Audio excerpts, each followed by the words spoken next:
ചൊല്ലാതെ പടി വെല്ലാനൊക്കില്ലെല്ലാരും വൻപുലി തന്നെ. ചൂരൻ അസ്വദ് ചാടിയുടെ ചമറാടിയവൻ ചകമായി മുന്നേ.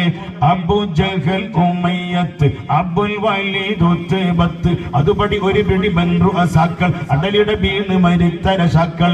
അരശരവീർത്തി ജയക്കൊടി നാട്ടി ദീനിൻ താനമുയർത്തി. ബദറിന്റെ പടക്കളത്തിലേക്ക് വാളുകൾ, വാളും അമ്പും വില്ലും പൂളും കത്തി ചാട്ടുളി കത്തി കട്ടാരം എല്ലാം കൊണ്ടുവന്ന് ബദറിൽ ബമ്പൻ ജഹലും കൂട്ടരും ഏറ്റം കിബിർ മികത്ത് കഥ അറിയാതരുതാത്തൊരു വേലക്കേറുന്നേ. അങ്ങനെ അബൂജഹൽ ഉറപ്പിച്ചിട്ട് വന്നു.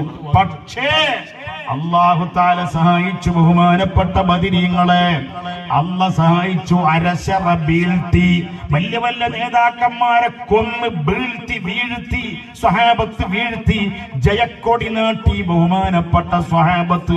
കണ്ടോ, അതോടുകൂടി മുശ്രിക്കീങ്ങൾക്ക് വല്ലാത്ത വെറുപ്പുണ്ടായി.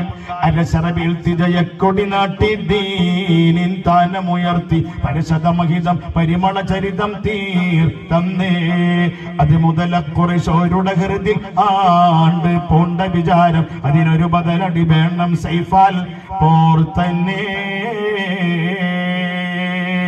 അങ്ങനെ ഈ സന്തോഷത്തിന്റെ വർത്തമാനം എന്ത്, അള്ളാന്റെ റസൂലിക്ക് ബദറിൽ റാഹത്ത് ഉണ്ടായിട്ടുണ്ട് എന്ന സന്തോഷത്തിന്റെ വർത്തമാനം മദീനയിൽ എത്തിക്കാൻ വേണ്ടി, അറിയിക്കാൻ വേണ്ടി ഒരു സഹാബിയെ പറഞ്ഞയച്ചു. ആ സഹാബി ആരുന്നാ പറഞ്ഞത്? സെയ്ദ് റളിയല്ലാഹു അൻഹു. സെയ്ദ് എന്നോരിങ്ങനെ വരുമ്പോ, മദീനത്തേക്ക് വരുമ്പോ ഉസ്മാൻ ഇബ്നു അഫ്ഫാൻ തങ്ങള് ബദറിലേക്ക് വന്നിട്ടില്ലല്ലോ. എന്താ വരാത്തത്? റസൂലുള്ളാഹ് പറഞ്ഞതാണ് അന്ന് ബദറിലേക്ക് പുറപ്പെടുമ്പോ പറഞ്ഞ നിങ്ങള് വരണ്ട, നിങ്ങള് വരേണ്ടതില്ല ഉസ്മാനേ. എന്ത് എന്റെ മകളാകുന്ന നിങ്ങളെ വീടർക്ക് സുഖമില്ലല്ലോ, ഞാൻ ബദറിലേക്ക് പോവാണ്. കണ്ടോ, റസൂലുള്ളാഹിക്ക് പല വൈബുകളും അറിയാം, അതുകൊണ്ട് നിങ്ങൾ വരേണ്ടതില്ല. അതാ ബഹുമാനപ്പെട്ട സയ്യിദ് ഇബ്നു ഹാരിസ തങ്ങൾ ബദർ യുദ്ധത്തിന്റെ സന്തോഷത്തിന്റെ വർത്തമാനം മദീനയിൽ അറിയിക്കാൻ വേണ്ടി ഓടി വന്ന സമയത്ത് മദീനത്ത് വലിയൊരു ദുഃഖമാണ്. എന്താ ദുഃഖം എന്നറിയോ? അല്ലാഹുവിന്റെ റസൂലിന്റെ പൊന്നുമോള് ബീബി റുഖിയ്യ റളിയല്ലാഹു അൻഹാ വഫാത്തായിട്ട് ജന്നത്തുൽ ബഖീൽ മറവ് ചെയ്യാൻ വേണ്ടിയിട്ട് അതാ മറയടക്കാൻ വേണ്ടി ജനാസയെ കൊണ്ടുപോവുകയാണ്. അപ്പോഴാ ഈ സന്തോഷത്തിന്റെ വാർത്ത.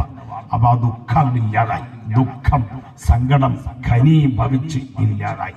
എന്നിട്ട് പിന്നെ അല്ലാഹുവിന്റെ റസൂൽ എന്തേ ചെയ്തറിയോ? അല്ലാഹുവിന്റെ റസൂൽ സ്വല്ലല്ലാഹു അലൈഹി വസല്ലം തങ്ങൾ